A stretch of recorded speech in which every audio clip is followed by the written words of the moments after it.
Au cœur brûlant de la Mecque, où l'or brille plus fort que la miséricorde, une voix s'élève. Celle de l'arrogance qui repousse l'orphelin, qui ferme la porte aux mendiants, qui prie pour les regards et non pour Allah. C'est le cri silencieux des cœurs endurcis, le poison subtil de l'hypocrisie. Aujourd'hui, sur Nour al-Iman, plongé dans l'histoire choc derrière Surat al-Ma'oun. Quand la prière devient mensonge et la petite gentillesse, un crime contre la foi. Êtes-vous prêt à regarder dans le miroir divin? Accrochez-vous, la vérité va secouer vos cœurs. Abonnez-vous à Nour al-Iman dès maintenant, activez la cloche, likez cette vidéo si elle vous touche déjà, et partagez-la pour éclairer une âme. Ensemble, ravivons la lumière du Coran dans nos vies, la suite arrive. Restez connectés. Chapitre 1. La Mecque des idoles et des cœurs de pierre. Imaginez, la Mecque avant la lumière. Pas la Mecque d'aujourd'hui avec ses lumières électriques et ses hôtels immenses. Non. Une Mecque de pierre brûlante, de sable qui colle à la gorge, de 360 idoles alignées autour de la Kaaba comme des sentinelles muettes. Hubal trône au centre, rouge et menaçant. Allat, Al-Uzza et Manat veillant sur les tribus. Ou du moins, c'est ce qu'on leur fait croire. Le soleil cogne si fort que l'air tremble au-dessus du sol. Les marchands hurlent leur prix, les chameaux grognent sous des charges de soie, d'encens, d'épices venues de Yémen, de Syrie, d'Abyssinie. Les pèlerins affluent, riches, pauvres, curieux, superstitieux. Tous viennent acheter la bénédiction, ou du moins l'illusion de la bénédiction. Mais au milieu de ce tumulte commercial, une odeur flotte, invisible, plus lourde que la poussière, l'arrogance. Elle imprègne tout. Elle est dans le regard des Kouraïchites nobles quand ils passent devant un esclave. Elle est dans le sourire supérieur d'Abou Jahl quand il traverse le marché. Sa robe traînant dans la poussière, comme s'il voulait que même le sol se souvienne de sa grandeur.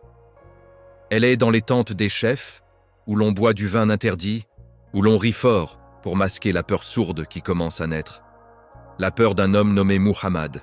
Car cet homme, orphelin élevé par son oncle, marchand honnête, celui qu'on appelait Al-Amin, le digne de confiance. Cet homme ose dire des choses qui font mal aux oreilles des puissants. Il dit « Il n'y a de Dieu qu'Allah ». Il dit « Les idoles que vous adorez ne peuvent ni profiter ni nuire ». Il dit surtout « Le plus noble d'entre vous auprès d'Allah est le plus pieux, pas le plus riche, pas celui qui a le plus d'ancêtres prestigieux ». Et ces mots-là, dans une société où la lignée est tout, où le sang kouraïchite vaut plus que l'or, ces mots sont une bombe. Les chefs se réunissent dans l'ombre des maisons de pierre. Abu Lahab ricane, les veines du cou gonflées. Abu Jahl serre les dents jusqu'à ce que ses mâchoires craquent. Al-Walid ibn al-Mughira, le vieillard rusé, murmure « Cet homme va nous ruiner. Si les gens l'écoutent, qui viendra encore acheter nos protections spirituelles? Qui paiera pour nos idoles, nos caravanes, nos privilèges ?» Ils sentent que leur monde, construit sur l'exploitation discrète des faibles et sur le commerce de la religion, vacille. Et pendant ce temps, dans les ruelles étroites, loin des regards des nobles, un autre son se fait entendre. Le bruit d'un ventre qui crie famine, l'orphelin qui tend la main, la veuve qui mendie un peu d'eau, l'esclave qui baisse les yeux pour ne pas recevoir un coup. Ils sont là, des centaines, des milliers, invisibles aux yeux de ceux qui se croient supérieurs. Un jour, et les exégètes nous le rapportent avec précision, un petit garçon orphelin, les pieds nus, les vêtements déchirés, s'approche d'une grande maison. Une fête bat son plein. Odeur de viande rôtie, de dattes fraîches, de rire gras. Le garçon s'avance, timide. Il a faim. Pas faim de luxe, non, faim de survie. Il murmure « S'il vous plaît, juste un morceau, au nom de vos dieux. » Le maître de maison, un notable de Kouraïch, certains disent Abu Jahl, d'autres Al-As ibn Wa'il, se retourne. Son visage se fige. Puis, lentement, il attrape un bâton. Un seul coup, sec, violent. Le garçon tombe dans la poussière. « Dégage, vermine! Tu oses salir ma cour ?» Ce n'est pas une anecdote isolée. C'est le visage quotidien de la Mecque d'alors. Repousser l'orphelin n'était pas un accident. C'était une habitude, une marque de supériorité. Nourrir le pauvre? Pourquoi? Si les dieux avaient voulu qu'il mange, ils l'auraient nourri, disait-il. Prêter un ustensile à son voisin? Ridicule. Mon feu est à moi, va acheter le tien. Ces phrases résonnaient partout. Et au milieu de cette jungle d'égoïsme, un homme commence à parler différemment. Muhammad passe dans les marchés, s'arrête près des faibles, regarde les orphelins dans les yeux et leur dit « Tu n'es pas seul. Allah voit. » Il dit aux riches « Sauvez-vous du feu, même avec la moitié d'une datte. » Il dit à tous « Celui qui soutient un orphelin et moi seront comme ceux-ci en paradis. » Et il rapproche 2 doigts. Les cœurs purs tremblent, les cœurs durs s'indignent. Mais les puissants ne se contentent pas de s'indigner. Ils complotent, ils insultent, ils boycottent, ils frappent. Ils veulent étouffer cette voix avant qu'elle ne devienne trop forte. Car ils savent, au fond d'eux, que si ce message triomphe, leur monde s'effondrera. Plus de commerce avec les idoles, plus de privilèges hérités, plus d'arrogance impunie, juste des cœurs égaux devant Allah. C'est dans cette Mecque-là, suffocante de vanité et de cruauté, que va descendre une sourate courte, mais si tranchante qu'elle va couper jusqu'à l'os. Une sourate qui ne parle pas des grandes batailles, pas des miracles cosmiques, mais des petites choses, un coup de bâton sur un orphelin, une prière faite pour être vue, une cuillère refusée au voisin, des petites choses qui révèlent tout. C'est ici que commence vraiment l'histoire de Sourate et Al-Ma'oun. Si ce premier chapitre a fait vibrer quelque chose en vous, si vous sentez que votre cœur a été touché par cette vérité brute, alors montrez-le. Likez cette vidéo, abonnez-vous à Nour Al-Iman et activez la cloche pour ne manquer aucun épisode de cette série qui va, Inch'Allah, transformer notre rapport au Coran et à notre quotidien. Partagez-la autour de vous, une âme qui se réveille grâce à vous. C'est une victoire immense. Le prochain chapitre arrive bientôt. Chapitre 2. L'orphelin repoussé. Le geste qui a fait trembler les cieux. La nuit est tombée sur la Mecque, mais la chaleur reste collée au mur comme une malédiction. Dans une grande cour entourée de maisons en pierre brute, les torches crépitent. Les rires des nobles percent l'obscurité. Odeur de viande grillée, de dattes au miel, de vin qui coule dans les coupes en argent. C'est un banquet des Quraïch, un de ces festins où l'on célèbre la puissance, où l'on renforce les alliances, où l'on affiche sa richesse comme on brandit une épée. Au centre, le maître de maison, disons Abu Jahl pour fixer les idées, car son nom est synonyme de cruauté dans les récits, est assis sur des coussins épais. Autour de lui, les chefs, des hommes au regard dur, aux barbes taillées avec soin, aux robes brodées d'or. Ils parlent fort.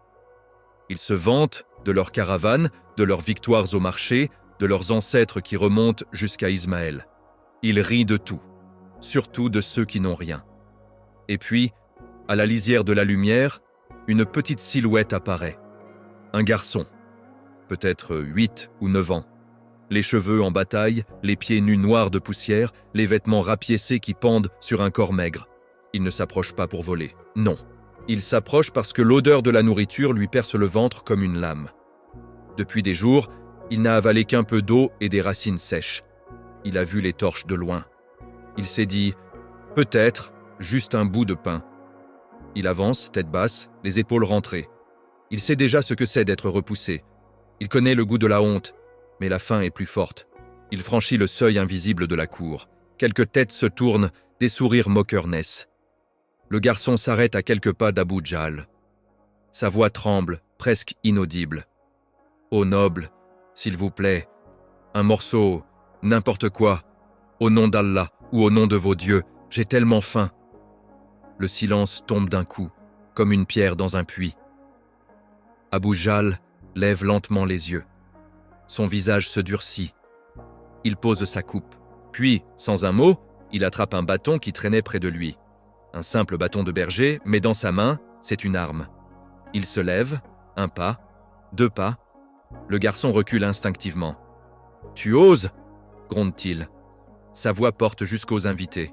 « Toi, un orphelin sans père, sans tribu, sans valeur, tu oses venir souiller mon banquet ?» Le garçon baisse la tête encore plus. Il murmure. « Je voulais juste… » Le bâton s'abat, un coup sec sur l'épaule. Le garçon vacille, un deuxième coup, plus fort, dans le dos. Il tombe à genoux dans la poussière. Des rires éclatent autour de la table. Certains applaudissent, d'autres détournent les yeux, gênés mais silencieux. Abu Jahl se penche au-dessus de lui. « Retourne dans ton trou, vermine. Si les dieux voulaient que tu manges, ils t'auraient donné un père riche. Va, Le garçon se relève en titubant. Des larmes coulent, mais il ne crie pas. Il sait que crier ne sert à rien. Il s'éloigne en boitant, disparaît dans l'obscurité de la ruelle. Derrière lui, la fête reprend. Les rires reprennent, comme si rien ne s'était passé. Mais quelque chose s'est passé. Là-haut, dans les cieux, ce geste n'est pas passé inaperçu. Allah, le Très-Haut, celui qui entend le cri du moustique dans la nuit noire, a vu. Il a vu le petit corps tomber. Il a entendu le cœur de l'enfant se briser un peu plus. Et il a décidé que ce moment ne resterait pas sans réponse. Car ce n'est pas seulement un orphelin qui a été repoussé. C'est la miséricorde qui a été piétinée. C'est le droit le plus sacré que l'islam met en avant. Le droit du faible, du sans défense, de celui qui n'a personne pour le protéger sur terre. Le prophète, quand il apprendra cet incident, car ces histoires circulaient en vite dans la Mecque, sentira une douleur profonde dans sa poitrine. Lui-même orphelin, lui-même élevé dans la pauvreté, lui-même rejeté par les siens, il sait exactement ce que ressent cet enfant. Et il sait que ce n'est pas un cas isolé. Chaque jour, des orphelins, des veuves, des esclaves sont traités comme des moins que rien. C'est pourquoi, peu de temps après, les paroles divines descendront, précises, acérées, comme une lame qui tranche l'hypocrisie. Ara aita alladhi yukaddibu biddin. As-tu vu celui qui dément le jugement? Et immédiatement après, Fadalika alladhi yadu'ul yatim. C'est celui-là même qui repousse l'orphelin. Pas qui ignore l'orphelin. Pas qui oublie l'orphelin. Non, yadu'u. Repousser violemment, chasser avec mépris, rejeter avec dégoût. Le même verbe qu'on emploie pour chasser un chien galeux. Allah ne dit pas « qui ne donne pas à l'orphelin ».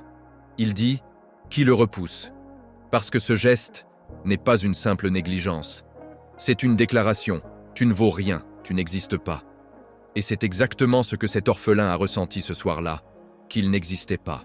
Mais Allah, dans sa sagesse infinie, transforme ce moment de cruauté en leçon éternelle. Ce bâton qui s'est abattu sur un petit dos maigre va devenir le symbole de tout un type d'êtres humains. Ceux qui prient, mais dont le cœur est mort.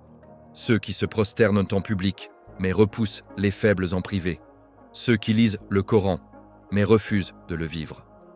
Car le verset suivant arrive comme un coup de tonnerre. « Wala yahudu ala ta'amil miskin » Et il n'incite pas à nourrir le pauvre. Pas seulement il ne nourrit pas, il ne pousse même pas les autres à le faire. Son cœur est tellement fermé qu'il étouffe jusqu'à l'idée de charité chez ceux qui l'entourent. Ce banquet, cette nuit-là, n'était pas seulement une fête, c'était une scène de crime spirituel. Et le Coran en a fait le décor d'une des plus puissantes mises en garde de toute la révélation. Aujourd'hui encore, quand nous lisons Surat al-Ma'un, nous devons nous poser la question. Ai-je déjà repoussé quelqu'un? Pas forcément avec un bâton, mais avec un regard froid, une porte fermée, un message ignoré, un « pas maintenant », un « ce n'est pas mon problème ». Cet orphelin n'est plus là.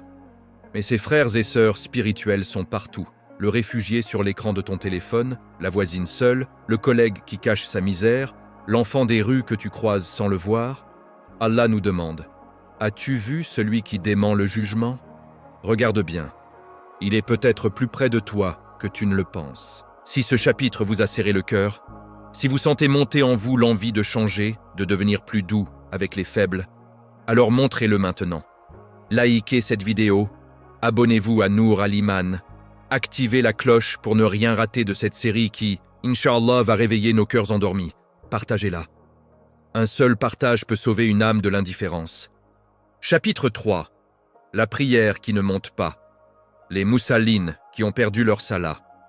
La sourate a déjà frappé fort. Elle a nommé le repousseur d'orphelins. Elle a dénoncé celui qui n'incite même pas à nourrir le miséreux. Mais Allah, dans sa sagesse infinie, ne s'arrête pas là. Il va maintenant toucher à ce que les Quraysh considéraient comme leur bouclier ultime, leur prière. Car eux aussi priaient. Ils se prosternaient. Ils tournaient autour de la Kaaba. Ils avaient leurs rites, leurs formules, leurs moments sacrés. Et pourtant, la sourate va transformer leur prière en accusation. Écoutez ces mots qui descendent du ciel comme un couperet. Failul lil musallin. Malheur aux musallines, malheur à ceux qui prient. Imaginez la scène à la Mecque quand ces versets sont récités pour la première fois. Les compagnons du prophète se regardent, le souffle coupé. Malheur, ô priants, mais nous prions. Nous sommes musulmans. Nous faisons la salate. Comment Allah peut-il menacer ceux qui accomplissent le pilier même de la religion? Puis vient la précision qui fait trembler. Alladina hum an salatihim sahun. Ceux qui sont de leur prière distraits, inattentifs, négligents. Sahun. Ce mot arabe est terrible. Il ne signifie pas « ils ne prient pas ». Non, ils prient. Ils se lèvent. Ils font leurs ablutions. Ils se mettent face à la Qibla. Mais ils sont absents. Leur corps est là, leur cœur est ailleurs. Le prophète a décrit ce genre de prière avec une image qui glace le sang. Il y a des gens qui ne retirent de leur prière que la fatigue et la peine. Rapporté par Abu Daoud. Ils se prosternent, mais leur esprit vagabonde. Qu'est-ce que je vais manger ce soir? Pourquoi un tel m'a ignoré? Combien ai-je gagné aujourd'hui au marché? Leur langue prononce les mots, mais leur âme est vide. À la Mecque, certains des plus grands ennemis de l'islam étaient aussi des priants. Ils faisèrent le tawaf, ils offrirent des sacrifices, ils récitèrent des invocations. Mais pourquoi? Pour Allah? Non. Pour être vus, pour qu'on dise « Regardez un tel, comme il est pieux ». Pour conserver leur statut de gardien de la Kaaba, pour que les pèlerins continuent à les craindre et à les payer. Le verset suivant enfonce le clou. Alladina hum yuraun. Ceux qui font montre, qui prient pour être vus. Riya. Le petit polythéisme. Le prophète a dit « La chose que je crains le plus pour ma communauté, c'est le petit shirk. » On lui demanda « Et qu'est-ce que le petit shirk, ô messager d'Allah ?» Il répondit « Ar-Riya, le fait de montrer. » Rapporté par Ahmad. Imaginez un notable Quraïchite.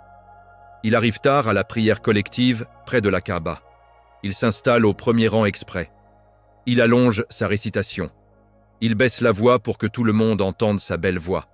Il prolonge sa prosternation pour que les gens disent « Subhanallah, quel adorateur !» Mais dès que les gens se dispersent, il rentre chez lui et oublie Allah jusqu'à la prochaine occasion de briller en public. Sa prière n'est pas un dialogue avec son Créateur. C'est un spectacle, un théâtre, une performance pour les créatures. Et Allah répond à ce jeu dangereux par une menace directe. « Wa yamna'un al-ma'un » Et il refuse les actes les plus simples de bienfaisance. Le lien est clair, impitoyable. Celui qui fait de sa prière un show pour les gens, son cœur se durcit tellement qu'il devient incapable du moindre geste de générosité. Il refuse même de prêter un ustensile de cuisine, un seau, une aiguille, une poignée de sel. Al-Ma'un, ces petites choses du quotidien que l'on prête à son voisin sans y penser. Mais lui, non, parce que son cœur est déjà mort. Parce qu'il adore les apparences, pas le réel. Imam Ash-Shafi y a dit une phrase qui résume tout. Si les gens méditèrent vraiment sur cette sourate Alma 1, cela leur suffirait. Pourquoi? Parce qu'elle relie directement la qualité de la prière à la qualité du caractère. Ta sala n'est vraie que si ton cœur est vrai. Si tu repousses l'orphelin, si tu ignores le pauvre, si tu refuses le petit geste, alors ta prière, même parfaite en apparence, est creuse. Elle ne monte pas plus haut que tes oreilles. Aujourd'hui, nous sommes loin de la Mecque antique, mais le danger est le même. Combien d'entre nous prolongent la récitation quand quelqu'un regarde? Combien postent une photo de leur tapis de prière avec un verset inspirant, mais ferment la porte à un appel au secours? Combien récitent le Coran à voix haute pour impressionner, mais parlent mal à leurs parents, à leurs conjoints, à leurs voisins? Allah ne veut pas des prières longues et vides. Il veut des cœurs présents, des mains ouvertes, des langues douces. Il veut que la sala nous transforme, pas qu'elle nous serve d'alibi pour rester tels que nous sommes. Alors pose-toi la question ce soir, seul face à ton Créateur. Ma prière, est-elle pour Allah ou pour les regards? Suis-je parmi les moussalines sincères ou parmi ceux qui risquent le fail? Si ces mots t'ont secoué, si tu ressens le besoin de renouveler ton intention et de vérifier ton cœur, alors agis maintenant. Like cette vidéo pour dire « Je veux changer ». Abonne-toi à Nour Al-Iman pour recevoir chaque épisode qui va, Inch'Allah, nous rapprocher de la vraie foi et active la cloche. Partage cette vérité avec quelqu'un qui en a besoin, un cœur qui se réveille grâce à toi. C'est une récompense immense. Chapitre 4. Le refus du petit geste. Al-Ma'oun, la preuve ultime du cœur mort. Nous avons vu l'arrogance des puissants. Nous avons vu le coup de bâton sur l'orphelin. Nous avons vu la prière qui ne dépasse pas les oreilles, la prosternation pour les regards. Maintenant, Allah conclut sa sourate par une phrase qui semble anodine, mais qui est la plus dévastatrice de toutes. « Wa yamna'un al-ma'oun » et ils refusent al-ma'oun. Qu'est-ce que al-ma'oun? Les compagnons ont posé la question, les tabi'in ont interrogé les savants. Et les plus grands exégètes, Ibn Abbas, Ali ibn Abi Talib, Ibn Mas'ud, Mujahid, ont répondu presque à l'unisson. Al-Ma'oun, ce sont les petites choses, les objets du quotidien, les actes de gentillesse si simples qu'on les fait sans y penser, quand on a encore un cœur vivant. Un seau d'eau, une poignée de sel, une aiguille pour recoudre un vêtement, une hache pour couper du bois, un pot pour cuisiner, une cuillère, un peu de braise pour rallumer son feu éteint. Mon feu est éteint, peux-tu me donner une braise chaude? Non, mon feu est à moi, va en acheter. C'est cela, Al-Ma'oun. Et Allah dit, celui qui repousse l'orphelin, qui ne pousse pas à nourrir le pauvre, qui prie pour être vu, finit par refuser même cela. Pourquoi? Parce que son cœur s'est tellement endurci qu'il ne ressent plus rien. La miséricorde s'est éteinte. L'empathie est morte. Il voit son voisin dans le besoin et au lieu de tendre la main, il calcule « Qu'est-ce que j'y gagne? Pourquoi lui? Ce n'est pas ma famille, ce n'est pas mon problème. » À la Mecque, ce refus était quotidien. La veuve frappe à la porte. « J'ai besoin d'un peu d'huile pour la lampe ce soir. » On lui répond « Achète-la au marché. » L'esclave affamé tend la main vers les restes du banquet. On le chasse comme un chien. Le voyageur épuisé demande un peu d'eau. « L'eau est précieuse ici. Va au puits de Zamzam, si tu peux payer. » Et pendant ce temps, ces mêmes gens se prosternaient devant la Kaaba, offraient des cadeaux aux idoles, se vantaient d'être les gardiens de la maison sacrée. Mais Allah ne se laisse pas tromper par les apparences. Il regarde ce qui se passe quand personne ne regarde. Le refus de Al-Ma'oun n'est pas un petit défaut. C'est le symptôme final, la preuve irréfutable que la foi est absente. Le prophète, sallallahu alayhi wa sallam, a dit « Le musulman est celui dont les musulmans sont à l'abri de sa langue et de sa main. » Bukhari et Muslim. Et dans une autre parole, « Aucun de vous n'a la foi parfaite tant qu'il n'aime pas pour son frère ce qu'il aime pour lui-même. » Bukhari. Celui qui refuse Al-Ma'oun n'aime pas pour son frère ce qu'il aime pour lui-même. Il garde tout pour lui. Son cœur est devenu une forteresse égoïste. Imam Ash-Shafi'i, quand on lui demandait pourquoi il pleurait en lisant Sourate Al-Ma'oun, répondait « Parce qu'elle relie la prière à l'humanité. Si ta salade ne t'ouvre pas le cœur aux autres, alors elle ne t'ouvre pas les portes du paradis. » Aujourd'hui, en 2025, Al-Ma'oun a changé de forme. Mais le mal est le même. Tu ignores le message vocal d'un parent seul. Tu passes devant un SDF sans un regard. Tu refuses de prêter ton chargeur à un collègue en panne. Tu dis non à une collecte pour un orphelin parce que on ne sait pas où va l'argent. Tu bloques quelqu'un qui demande de l'aide sur les réseaux parce que c'est toujours la même histoire. Ce sont nos Al-Ma'oun modernes. Et chaque fois que nous refusons, nous nous rapprochons dangereusement de la description que Allah donne dans cette sourate. Le savant Ibn Qayyim al-Jawziyya a écrit « Le cœur qui refuse le petit bien finit par refuser le grand bien. Et le cœur qui refuse le bien finit par aimer le mal. » C'est une chaîne. Repousser l'orphelin, ne pas inciter à la charité, prière distraite et ostentatoire, refus du petit geste, cœur mort, éloignement d'Allah. Mais la bonne nouvelle, c'est que la chaîne peut être brisée à l'inverse. Un petit geste sincère, un cœur qui s'attendrit, une prière plus présente, une charité plus grande, un amour vrai pour les créatures, un rapprochement d'Allah. Alors ce soir, pose-toi cette question simple mais brûlante. Quand ai-je refusé Al-Ma'oun pour la dernière fois? Et si je changeais cela dès demain?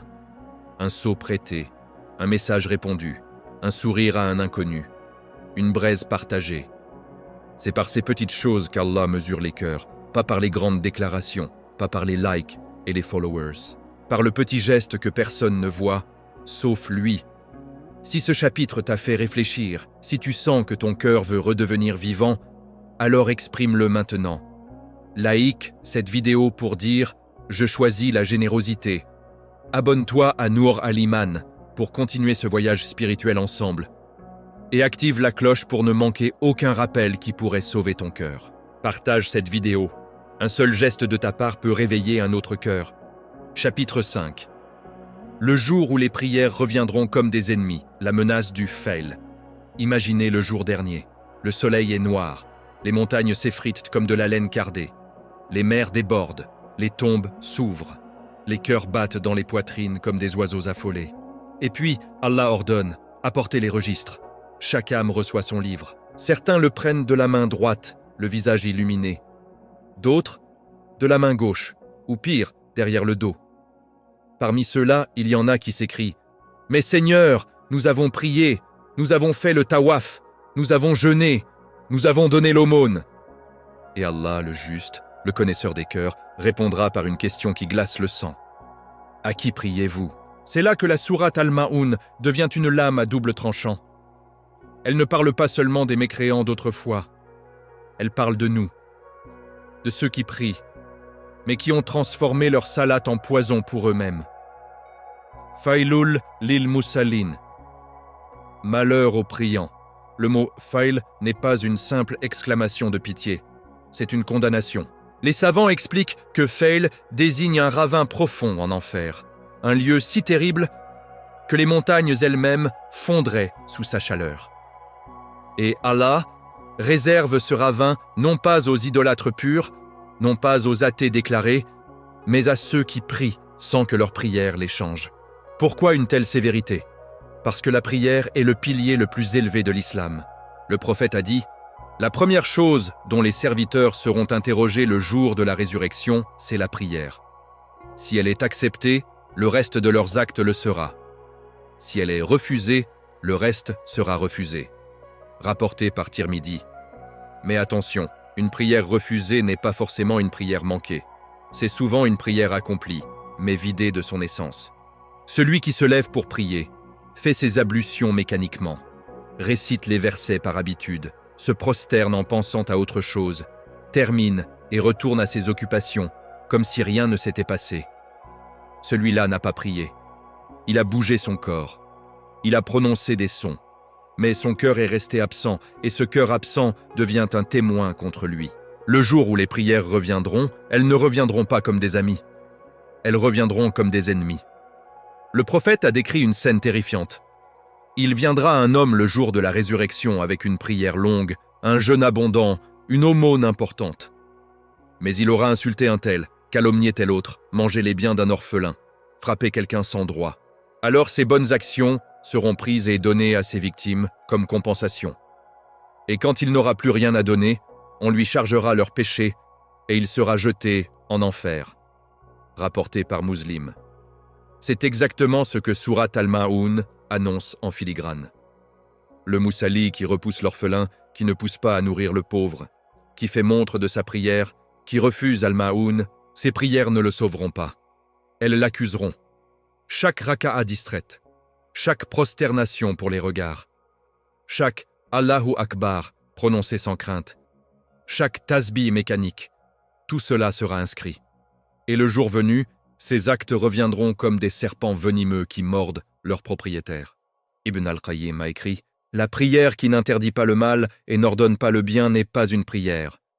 Elle est une fatigue inutile. » Aujourd'hui, nous vivons à une époque où la prière est partout. Appel à la prière sur les téléphones, rappel automatique, tapis de prière design, vidéo de tarawih en 4K.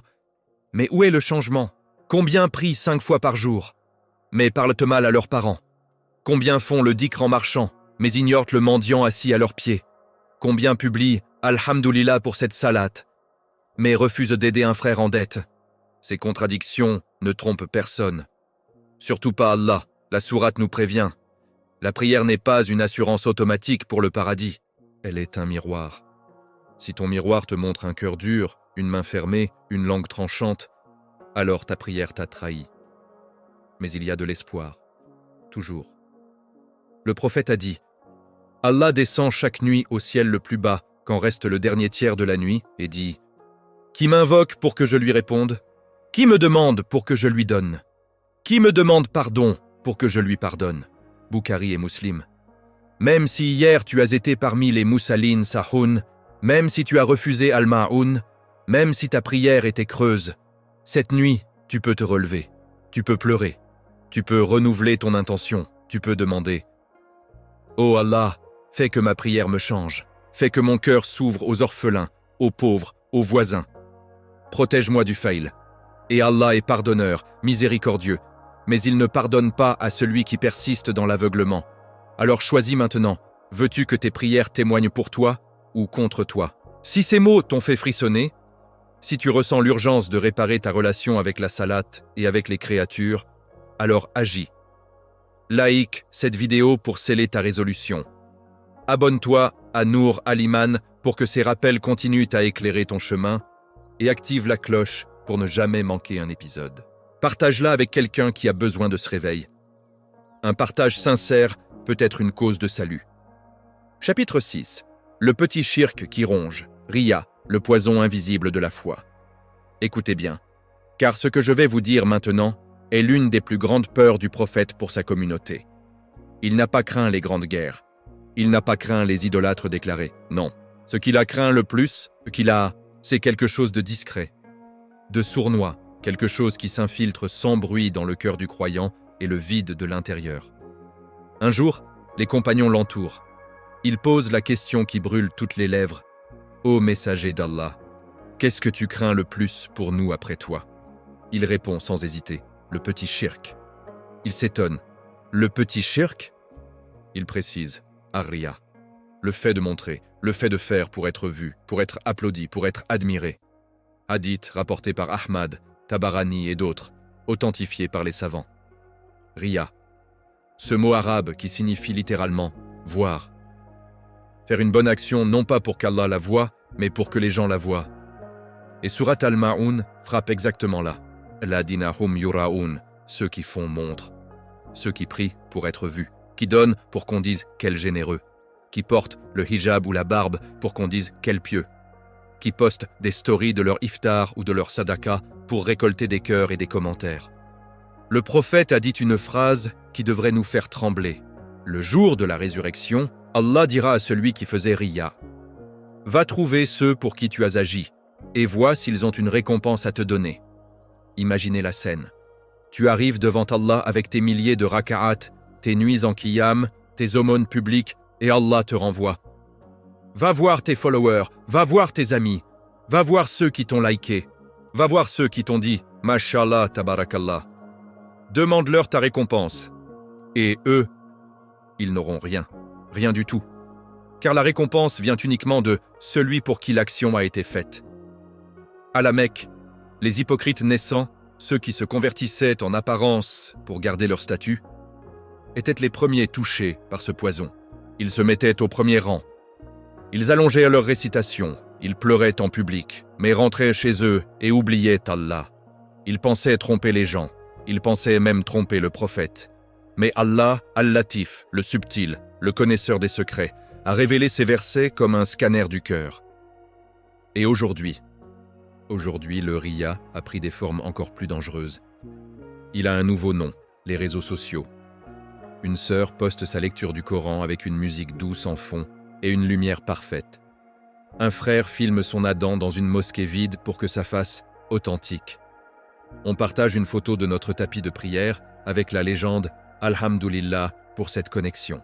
On donne une aumône, mais seulement quand la caméra tourne. Et derrière l'écran, le cœur est vide. Le Riya n'est pas toujours grossier. Parfois, il est subtil, très subtil. Tu commences une bonne action pour Allah, et au milieu, un petit plaisir entre.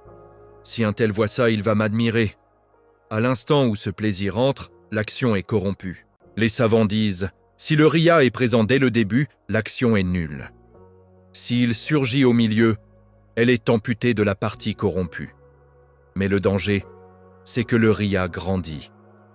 Il commence petit. Une pensée, un regard, une envie de compliment. Et petit à petit, il dévore toute la sincérité. Ibn Abbas radiyallahu anhu a dit « Le Riya est plus caché que la marche d'une fourmi noire sur une pierre noire dans la nuit noire. » Comment le combattre? Le prophète nous a donné la recette. 1.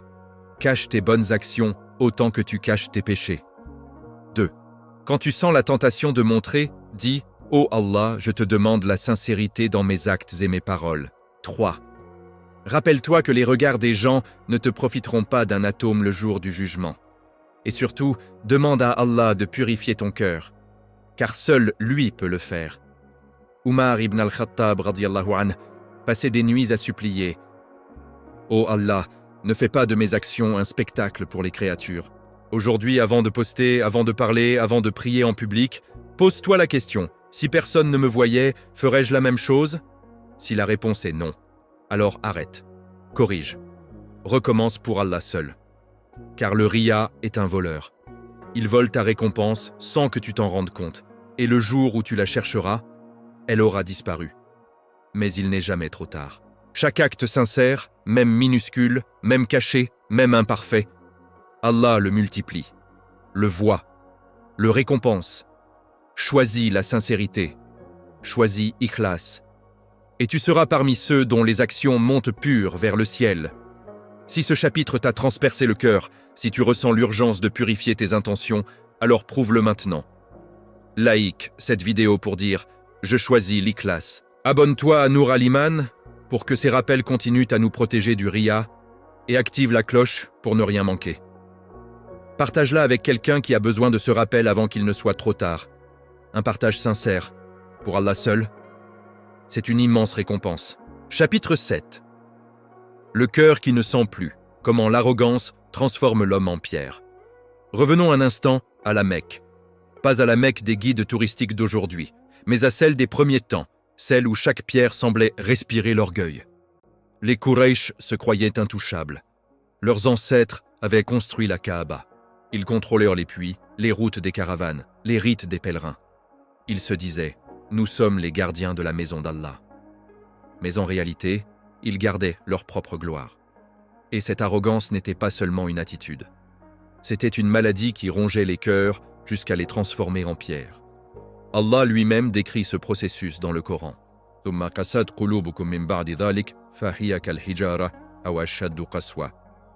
Puis vos cœurs se sont endurcis après cela. Ils sont devenus comme des pierres, ou même plus durs. Sourate Al-Baqarah 74. Mais dans Sourate Al-Ma'oun, cet endurcissement est montré sous son aspect le plus concret, le plus quotidien. Le cœur qui repousse l'orphelin ne le fait pas par accident. Il le fait parce qu'il ne sent plus. Il ne sent plus la douleur de l'autre. Il ne sent plus la faim dans un ventre vide. Il ne sent plus la honte d'un regard suppliant. Et pourquoi ne sent-il plus? Parce qu'il s'est habitué. Habitué à voir la misère sans la voir vraiment. Habitué à passer devant le faible, comme on passe devant un mur. Habitué à dire « ce n'est pas mon problème ». Chaque fois qu'on repousse un orphelin, chaque fois qu'on refuse une petite gentillesse, chaque fois qu'on laisse un voisin dans le besoin sans même un mot doux, le cœur se durcit un peu plus. C'est comme une callosité qui se forme sur la main d'un ouvrier. Au début, ça fait mal, puis on ne sent plus rien. Le prophète a dit une parole qui devrait nous réveiller en sursaut. Le croyant voit le péché comme une montagne qui va s'écraser sur lui. L'hypocrite voit le péché comme une mouche qui passe sur son nez. Il la chasse. Bukhari. Celui qui repousse l'orphelin, qui refuse Al-Ma'oun, qui prie pour être vu. Il voit ses actes comme des mouches. Il les chasse d'un revers de main. Il ne sent pas le poids. Il ne sent pas la gravité. Et quand le cœur ne sent plus le mal qu'il fait, il commence à aimer le mal. Il commence à trouver normal de repousser le faible. Normal de garder pour soi. Normal de prier sans cœur. Normal de montrer sa piété pour récolter des louanges. C'est ainsi que naît l'hypocrisie complète. Non pas celle qui nie la foi, mais celle qui la porte en apparence, tout en la tuant de l'intérieur. À la Mecque, ces hommes étaient fiers de leur religion. Ils disaient « Nous adorons Allah, mais à notre façon ». Ils disaient « Nous donnons l'eau aux pèlerins, mais seulement à ceux qui paient ». Ils disaient « Nous protégeons la Kaaba, mais nous écrasons les orphelins sous nos sandales ». Et Allah leur répond par une sourate entière sur ces petites choses qui révèlent tout. Aujourd'hui, notre arrogance a pris d'autres visages, mais le mécanisme est identique. On se dit « Je suis musulman, alhamdoulilah, je prie, je jeûne, le reste, c'est du détail ». On se dit « Je ne vole pas, je ne mens pas ». Alors pourquoi Allah me reprocherait-il de ne pas prêter un chargeur? De ne pas répondre à un message de détresse? De ne pas sourire à un inconnu? Mais ces détails sont exactement ce qui fait la différence entre un cœur vivant et un cœur de pierre. Le prophète a dit « La miséricorde n'est descendue dans un cœur que pour y rester. Et quand elle en sort, elle ne revient jamais. » Rapporté par Tabarani. Chaque refus d'Al-Ma'oun, chaque regard froid, chaque porte claquée, c'est une goutte de miséricorde qui s'en va. Et quand elle est partie, le cœur devient pierre. Mais il y a une bonne nouvelle, même dans les ténèbres. Allah a dit « Nul ne désespère de la miséricorde d'Allah sauf les mécréants. » Sourate Youssouf 87. Même un cœur de pierre peut être ramolli par les larmes, par le repentir sincère, par les invocations la nuit, par un petit geste fait pour Allah seul. Commence par une chose minuscule. Prête quelque chose aujourd'hui à quelqu'un qui en a besoin. Réponds à un message que tu ignores depuis des jours. Donne un sourire, une parole douce, une main tendue, et supplie Allah. Ô toi qui fais fondre les cœurs de pierre, ramollis mon cœur par ta miséricorde. Car le cœur qui redevient tendre redevient vivant. Et le vivant sent à nouveau. Il sent la douleur des autres. Il sent la joie de donner. Il sent la présence d'Allah dans chaque petit acte. Si ce chapitre t'a fait toucher du doigt la dureté de ton propre cœur, si tu ressens le besoin urgent de le ramollir avant qu'il ne soit trop tard, alors manifeste-le maintenant. Like cette vidéo pour dire « Je veux un cœur tendre ». Abonne-toi à Nour Al-Iman pour que ces rappels continuent à nous guérir et active la cloche pour ne rater aucun épisode. Partage cette vidéo avec quelqu'un dont le cœur a besoin d'être réveillé. Un seul geste peut faire fondre une pierre. Chapitre 8. La chaîne invisible. Comment le refus d'Al-Ma'oun détruit la communauté musulmane de l'intérieur. Imaginez une ville où tout le monde prie, mais personne ne s'entraide. Une mosquée pleine à craquer 5 fois par jour, mais les voisins meurent de faim sans que personne ne le sache. Des rangs serrés en salat, mais des cœurs si éloignés les uns des autres qu'ils pourraient être sur des continents différents. C'est exactement ce que Sourate Al-Ma'un est venue prévenir. Le danger le plus mortel pour une communauté n'est pas l'ennemi extérieur, c'est le poison intérieur. Le poison qui commence par un petit refus et finit par tout corroder. Quand un musulman refuse Al-Ma'oun, ce petit geste, cet ustensile prêté, cette parole douce, cette aide discrète, il ne fait pas seulement du mal à son voisin. Il brise un fil invisible qui relie toute la Ummah. Le prophète, sallallahu alayhi wa sallam, a dit « Les croyants dans leur affection mutuelle, leur miséricorde et leur compassion les uns pour les autres sont comme un seul corps. Quand un membre souffre, tout le corps souffre avec lui de fièvre et d'insomnie. » Bukhari et Muslim. Mais quand on refuse Al-Ma'oun, ce corps commence à se désintégrer. Un membre a froid, on lui refuse une braise. Un membre a faim, on lui refuse un reste de pain. Un membre pleure, on lui refuse un regard compatissant. Petit à petit, la confiance s'effrite. La solidarité s'évapore. La fraternité devient un mot vide. À la Mecque, c'était déjà visible. Les Quraïsh se disaient frères entre nobles. Mais ils traitaient les orphelins, les esclaves et les faibles comme des déchets. Ils priaient ensemble autour de la Kaaba, mais rentrèrent chez eux pour fermer leurs portes aux nécessiteux.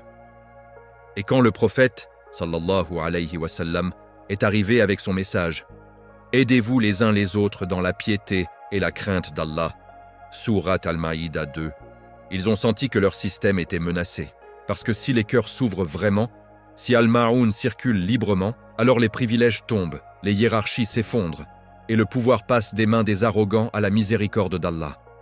Aujourd'hui, dans nos communautés, le même poison circule. On voit des frères et sœurs qui ont tout, maison confortable, voiture, compte bancaire plein. Mais quand un musulman frappe à la porte pour un prêt urgent, on répond « Je n'ai pas en ce moment ». Quand une sœur seule demande de l'aide pour garder ses enfants le temps d'un rendez-vous médical, on dit « Je suis occupé ». Quand un jeune frère cherche un travail et tend la main pour un contact, on détourne le regard. Et pendant ce temps, on poste des versets sur l'entraide, on like des publications sur la Ummah, on partage des hadiths sur la fraternité. Mais dans la vraie vie, Al-Ma'oun est bloqué. Allah nous avertit dans cette sourate que ce refus n'est pas neutre. Il est le signe final que la foi est malade, parce que la vraie foi ne s'arrête pas à la langue et aux actes rituels.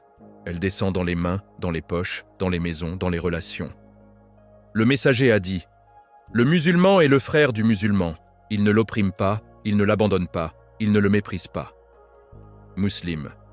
Ne pas abandonner, c'est ne pas refuser al-ma'oun quand on peut le donner. Ne pas mépriser, c'est ne pas repousser l'orphelin, le pauvre, le voisin.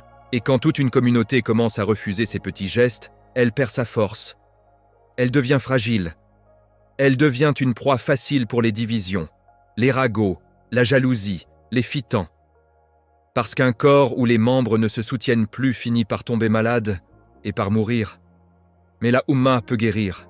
Elle guérit par le bas, par les petites choses.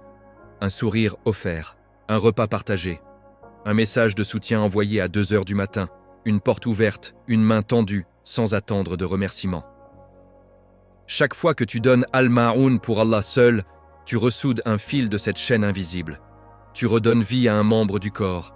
Tu renforces la Oumma contre les tempêtes à venir. Alors pose-toi cette question ce soir. Dans ma vie quotidienne, est-ce que je fais circuler al-ma'oun ou est-ce que je le bloque? Est-ce que je construis la Oumma ou est-ce que je participe à sa destruction silencieuse? Commence aujourd'hui. Un seul geste.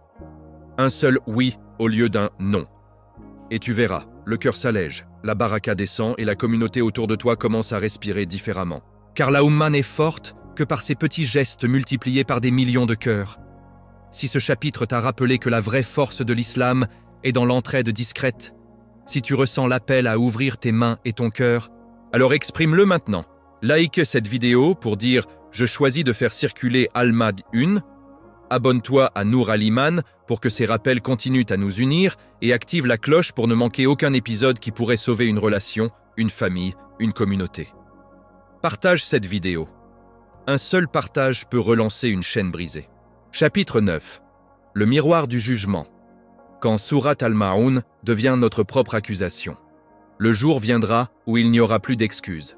Plus de « je n'avais pas le temps ». Plus de « ce n'était pas mon rôle ». Plus de « j'ai déjà beaucoup fait ». Ce jour-là, Allah ne demandera pas seulement « as-tu prié ?» Il demandera « as-tu vu l'orphelin ? L'as-tu repoussé ?» Il demandera « as-tu nourri le pauvre ? L'as-tu encouragé chez les autres ?» Il demandera « ta prière, était-elle pour moi ou pour les regards ?» Et enfin, il demandera « as-tu refusé Al-Ma'oun ?» Et là, Surat Al-Ma'oun ne sera plus une sourate courte récitée machinalement après la salate du Fajr. Elle deviendra un miroir impitoyable tenu devant chaque visage. Un miroir qui ne ment pas. Un miroir qui montre exactement ce que nous avons caché toute notre vie. Les savants disent que Surat Al-Ma'oun est l'une des sourates les plus courtes, mais l'une des plus longues en conséquence. Parce qu'elle ne parle pas d'un événement unique. Elle parle de nous, tous, chaque jour. Elle est la balance invisible qui pèse nos cœurs en permanence. Imagine la scène le jour du jugement. Tu te tiens seul devant ton Créateur. Ton livre s'ouvre, tu vois tes prières, des colonnes de raka'at, des tas de tasbih, des heures de Coran. Tu te dis « Alhamdulillah, je suis sauvé ». Mais soudain, une autre colonne apparaît. Pas celle des bonnes actions apparentes, celle des refus. Chaque fois que tu as fermé une porte, chaque fois que tu as détourné le regard, chaque fois que tu as dit non à un petit geste, chaque fois que ta prière était distraite, ostentatoire, vide, et Allah te montre « Voici ce que tu as fait à mon serviteur orphelin. Voici ce que tu as refusé à mon serviteur pauvre. Voici ce que tu as fait pour les créatures et non pour moi. Voici Al-Ma'oun que tu as gardé pour toi seul. » Et là, les prières que tu pensais être tes sauveuses deviennent tes accusatrices. Elles témoignent contre toi. Elles disent « Ô Seigneur, il nous a accomplis, mais son cœur était absent.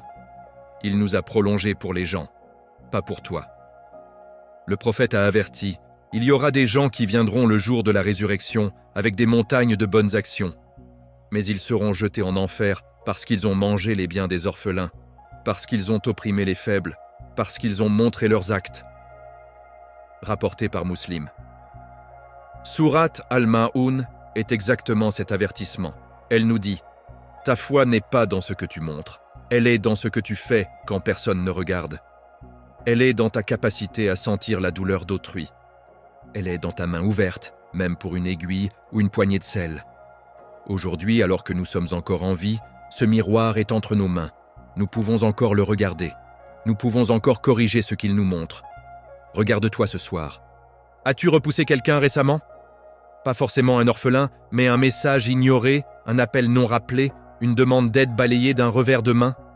As-tu prié distraitement, le cœur sur ton téléphone ou tes soucis?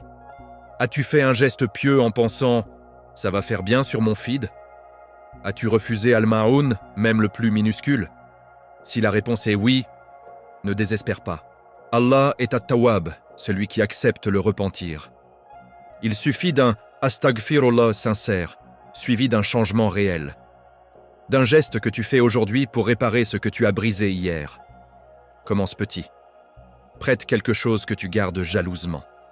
Réponds à celui que tu ignores depuis des semaines. Donne un sourire à quelqu'un que tu croises tous les jours sans le voir. Et surtout, renouvelle ton intention dans chaque salat. Dis intérieurement « Oh Allah, je prie pour toi seul.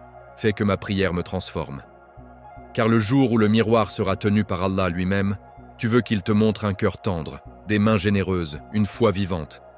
Pas un tas d'apparences vides. Surat Al-Ma'oun n'est pas une condamnation. C'est un sauvetage.